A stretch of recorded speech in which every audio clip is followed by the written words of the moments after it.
In the unforgiving Montana Territory of 1863, Lily Fletcher lives under constant suspicion, branded a witch by fearful townsfolk who see danger in every shadow. When hostility reaches a breaking point, salvation arrives from the most unlikely source, a stranger named Ethan Sawyer, who boldly claims to be her husband to shield her from persecution. Forced into a fragile charade, the two navigate prejudice, danger, and the secrets neither dares to reveal. But as days turn into shared nights and fear softens into trust, their pretend marriage begins to feel dangerously real, and both must decide if love is worth the risk. In 1863 Montana Territory, Lily Fletcher lived in the quiet, lonely cabin at the pine-lined edge of Woodrose, a place where the wind carried secrets and suspicion more easily than hope. Every morning she rose before sunrise, tending her small garden, gathering herbs, and chopping firewood just to survive another day in a town that wished she would disappear. The whisper of witch followed her like a shadow. At first it had been nothing more than gossip, idle talk from people who needed a villain more than they needed truth.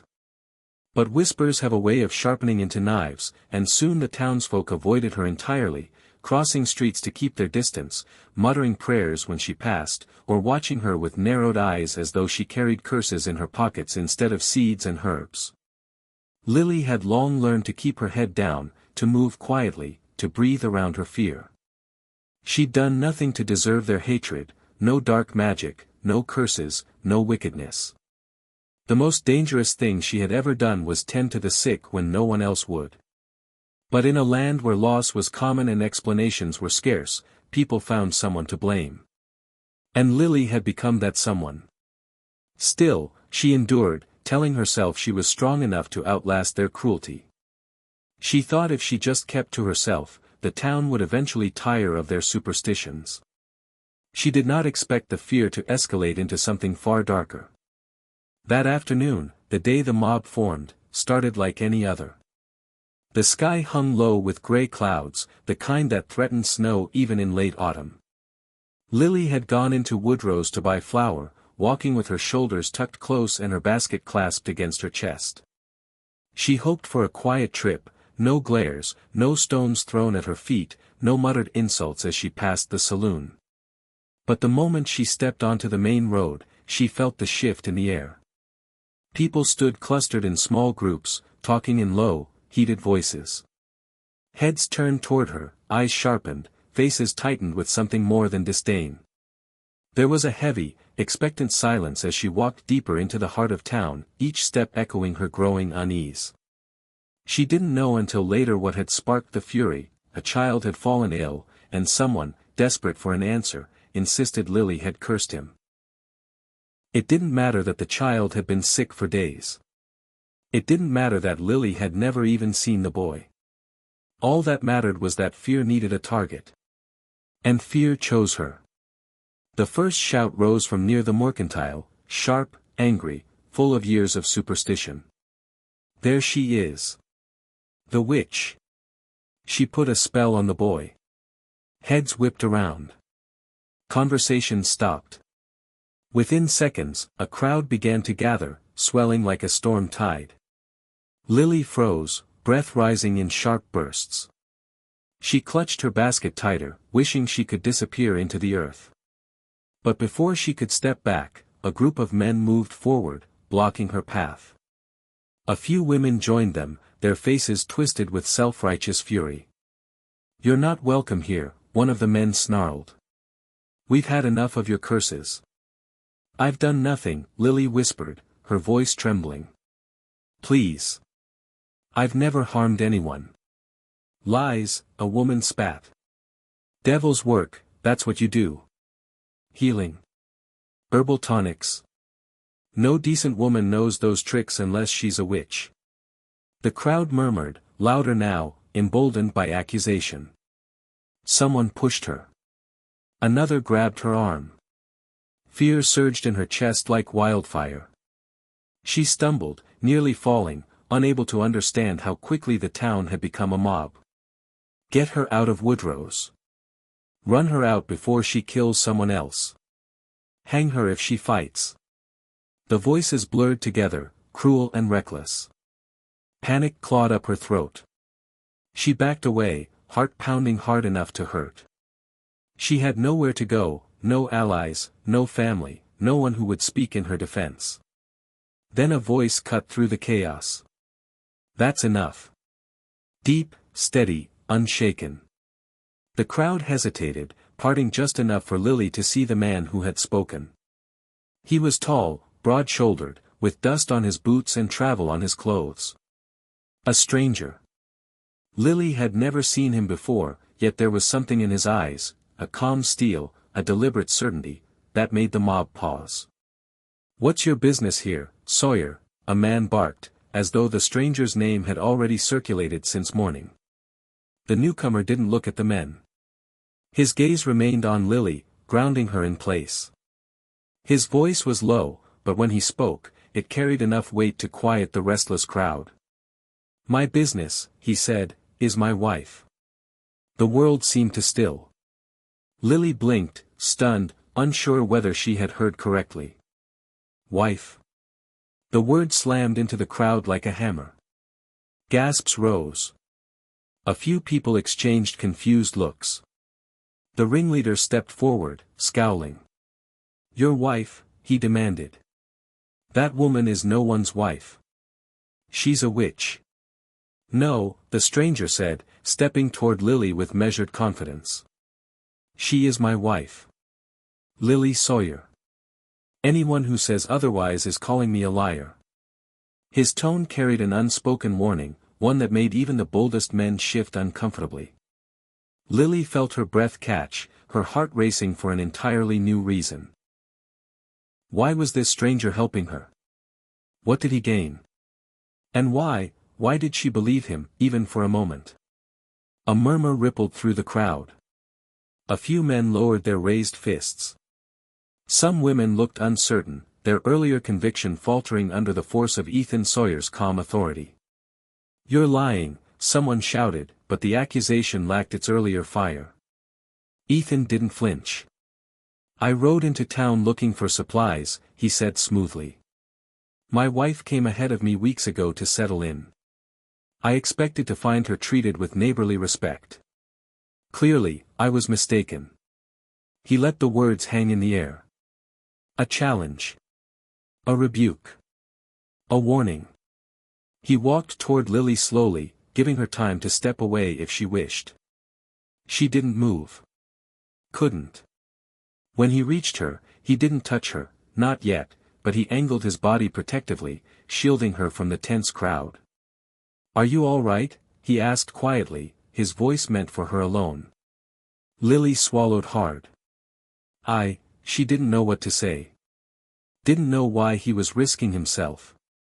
But she saw something in his eyes, honesty, maybe, or simply a refusal to let injustice stand, and she whispered, "Yes." Her voice was barely audible, but it was enough.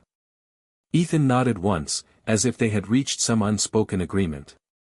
"If anyone lays a hand on her," he said, turning back to the crowd, "they'll be answering to me." Silence. Real, palpable silence. The mob's fire sputtered, unsure how to burn when faced with a man who refused to be intimidated. Finally, the ringleader growled something under his breath and stepped back. The others followed, muttering, shooting hateful glances, but dispersing all the same. One by one, the townsfolk returned to their tasks, though the air crackled with unresolved tension. Ethan waited until they were far enough away before letting out a slow breath. Only then did he turn fully to Lily, offering her a steady, reassuring gaze. "I know you're scared," he murmured, "but you're safe now." Lily stared at him, her heart trembling with confusion and gratitude and caution all at once. "Why?" her voice faltered. "Why did you help me?" He hesitated, but only for a moment. "Because no one deserves to face a mob alone," he said simply. "And because you looked like you needed someone to stand with you." She felt a lump rise in her throat. No one had stood with her in years. No one had defended her. No one had spoken to her with such quiet respect. Ethan Sawyer had not only saved her, he had given her something she thought she had lost forever. A sliver of hope. The hours after the mob dispersed passed in a fog of disbelief for Lily. She followed Ethan away from the square, her steps unsteady as the weight of what had happened slowly settled on her shoulders. He didn't try to touch her or rush her, he simply walked beside her, matching her pace, keeping just close enough that she could feel the quiet reassurance of his presence. When they reached her little cabin at the edge of the woods, Lily paused outside the crooked fence, realizing that the rest of her life had changed in a single afternoon. She faced him, hands trembling slightly. "You shouldn't have lied for me," she whispered. Ethan's expression softened. "Maybe so. But I wasn't about to let them run you out or worse. Now the whole town believes we're married." His lips twitched with something like humor. "A marriage certificate is easier to forge than a resurrection. The latter would have been your fate if that mob had their way." A surprised laugh escaped her, thin but real. "You're not helping." "I'm trying," he answered, and she sensed the truth in it. Ethan Sawyer wasn't the kind of man who spoke lightly. Every word he offered was chosen, deliberate. And though she didn't know him, something inside her recognized a steadiness she desperately needed. After a long, weighted pause, she finally said, "If you want to undo what you said, I understand." Ethan looked at her for a moment that stretched into forever. Wind rustled the pines. The distant echo of town voices drifted faintly across the grass. Then he shook his head. "Undoing it won't stop them," he said quietly. "They were ready to hurt you even when you were alone. Now that they think you're under my protection, they'll hesitate. So if you'll allow it," he exhaled softly. "I'll keep up the charade. As long as you need." No one had ever offered to stand with her, not without fear or resentment or ulterior motives. The kindness of it both warmed and terrified her. "Thank you," she whispered. And so their strange life began. At first their arrangement was awkward, two strangers sharing a space where every movement felt observed, every silence heavy with unspoken questions. Ethan slept in the small barn behind her cabin, insisting it was improper to stay inside unless she asked him to, and Lily would bring him coffee in the mornings, trying not to linger in the doorway. But gradually, a rhythm formed. They ate dinners together more often than not, sometimes sharing quiet company, sometimes talking about their pasts, carefully at first, then with surprising ease. Lily told him about her mother, a gentle healer who had passed down her knowledge of herbs. Ethan spoke of a ranch he had lost, not to fire or drought, but to betrayal by a partner he once trusted. Each confession stitched a fragile thread between them, weaving something warmer and stronger than either expected. Their pretend marriage quickly became town gossip. Some believed Ethan's claim, others doubted it, but none dared challenge him openly. And for the first time in years, Lily walked through Woodrow's without ducking her head. The stairs remained, but there were no stones thrown at her feet, no curses muttered, no mobs gathering at her door. Ethan was the difference. Still, danger did not vanish overnight. Some townsfolk took it upon themselves to test the couple, dropping hints, making prying comments, or waiting for any sign that their union was a lie. One afternoon, a woman from the general store approached Lily, her tone dripping with false sweetness. "You two seem awfully distant," she said. "Are you sure your marriage is real?" The look in Lily's eyes startled her. It wasn't fear anymore. It was quiet steel. "Our marriage is none of your concern," Lily answered calmly, and the woman left flustered. When Lily told Ethan later, he shook his head with a soft smile. "They don't need proof," he said. "They just want something to talk about." She leaned back in her chair. "Let them talk." And Ethan, watching her with a slow, growing admiration, murmured, "They've never seen anyone like you." He said it quietly, but Lily heard more in those words than he intended to reveal. Winter arrived early that year, blanketing the territory in snow and forcing them to spend more time indoors. Their shared meals grew longer. Evenings by the fireplace stretched into hours. Lily discovered Ethan had a dry, unexpected humor. Ethan discovered Lily's bravery did not come from lack of fear, but from facing it again and again. One night, as a blizzard howled outside, Lily found Ethan fixing the door hinge by lantern light. She handed him a warm cup of tea, but instead of walking away, she lingered. "You didn't have to do all this," she said softly. "You could have walked away the day we met." Ethan tightened the hinge, then looked up at her, his voice gentle but sure. "I stayed because you deserved someone who didn't." The words hit her like a touch, soft, tender, and unexpectedly intimate. From that moment, the distance between them began to dissolve. Their hands brushed more often. Their conversations grew deeper. Smiles came more easily. And in the small, precious spaces between daily tasks, something unspoken bloomed like spring under snow. But peace was fragile in Woodrow's. Not everyone accepted Lily's place. A handful of men still believed she was dangerous and that Ethan's protection was the only thing keeping her from being driven out, or worse. One night, Ethan returned to the cabin with a split lip after confronting two troublemakers near the saloon. "What happened?" Lily gasped. He wiped the blood from his chin.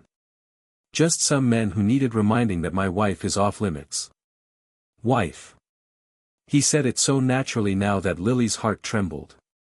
She insisted on tending his injury, her fingers brushing his jaw with a tenderness she couldn't hide. Ethan closed his eyes at her touch, breathing in slowly, and when he opened them again, something deep and fierce burned in their depths. "Lily," he whispered, her name shaped with unspoken longing. For a heartbeat, the entire world narrowed to the space between them. The warmth in his eyes. The way her breath caught. The steady thrum in her chest telling her that nothing about this felt pretend anymore. But Ethan pulled back slightly, jaw tight with restraint. "I won't push you," he murmured. "Not after everything." She swallowed hard. "What if I don't want distance?" He froze. "What if," she continued, voice trembling but certain, "I want this to be real." His breath left him in a slow, shaky exhale. "Then tell me, Lily. Tell me you want a life with me." Her answer was a soft, trembling whisper. "I do." The kiss they shared was quiet at first, tentative, reverent, but it deepened quickly, fueled by weeks of growing affection and the relief of finally admitting what their hearts already knew. In that moment, the last remnants of their falsehood fell away. Their marriage, born of necessity, had transformed into truth. From then on, they faced everything as partners. The few men who still spread hatred eventually found themselves silenced, either by Ethan's unwavering defense or by the townsfolk who had grown tired of empty accusations. The sick child recovered. The panic faded. And Woodrow's, grudgingly at first, then earnestly, began to accept that Lily Fletcher was not a witch, she was a hard-working, compassionate woman married to the strongest, quietest man the town had seen in years. By spring, Ethan had built an addition to the cabin, expanding it into a true home. The garden flourished. The townsfolk who once feared Lily now came to her for remedies and advice. Children waved at her. Women invited her to gatherings. Men nodded respectfully when she walked by. And through it all, Ethan never left her side. On a warm morning near summer, as the sun crested over the hills, Ethan took Lily's hands in his and said, "We've never had a real wedding. Not one you deserved." She smiled, tears warming her eyes. "Ethan, this whole year has been a wedding." But he insisted. And under the wide Montana sky, surrounded by a handful of friends who had once been strangers, Lily and Ethan vowed their lives to each other, not out of fear, not out of necessity, but out of a love built from courage, trust, and the kind of loyalty that reshaped everything it touched. Their lives began in a lie. Their future was built on truth. And in each other's arms, they finally found the one thing they had both been denied for far too long. Home.